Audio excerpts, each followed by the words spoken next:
আসসালামু আলাইকুম। আজকে আমি একটা ভিডিও নিয়ে আইছি আপনার মাধ্যমে।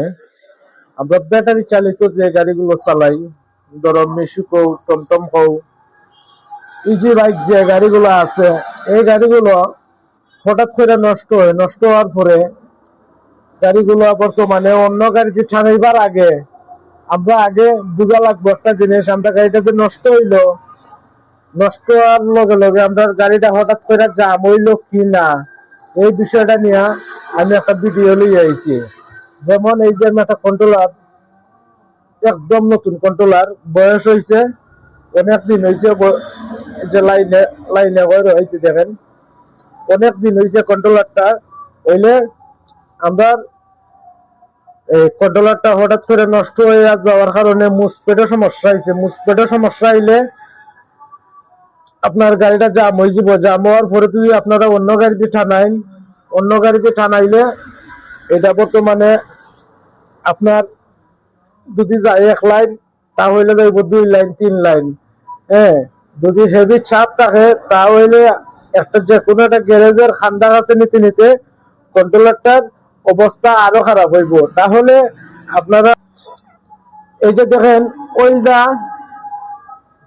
নীল খসুয়া, আমরা 3টা লাইন আছে মোটরে, যে 3টা লাইন গিয়া লাগে, এই 3টা লাইন আমরা বর্তমানে 3টা খোলা লাগতো না। যে কোনো একটা খুললে যদি ইজি হয়ে যায় একটা খুলবাই, আর যদি দেখুন একটা খুললে ইজি হয়েছে না, তাহলে আপনারা 2টা খুলবাই। 2টা খোলার পরে যদি দেখুন গাড়িটা ইজি হয়েছে, তাহলে আপনারা গাড়িটা যে কোনো গ্যারেজে আপনার নিবাই নিয়ে আপনারা কন্ট্রোলার আপনারা মেরামত করবাই। আর এর বাদেও যদি দেখুন আপনার আর কন্ট্রোলারের লাইন 2টা খুলতে খুলতে 3টা খুলে নিছেন কন্ট্রোলারের লাইন, মানে শুধু মোটরের লগে যে লাইনটা আছে এই লাইনটা আমরা খোলা লাগবো, আর অন্য কোনো লাইনও আমরা ধরতাম না, জাস্ট খালি মোটরের 3 লাইন। যদি দেখুন এটার সমস্যার পরেও আপনারা মোটরটা বর্তমানে এই চলেন না, জাম হইতাছে, তাহলে আপনারা দেখবাই মোটরের যে লাইন আছে, এই যে 3টা লাইন আছে, এই 3টা লাইনের মাঝে যে কোনো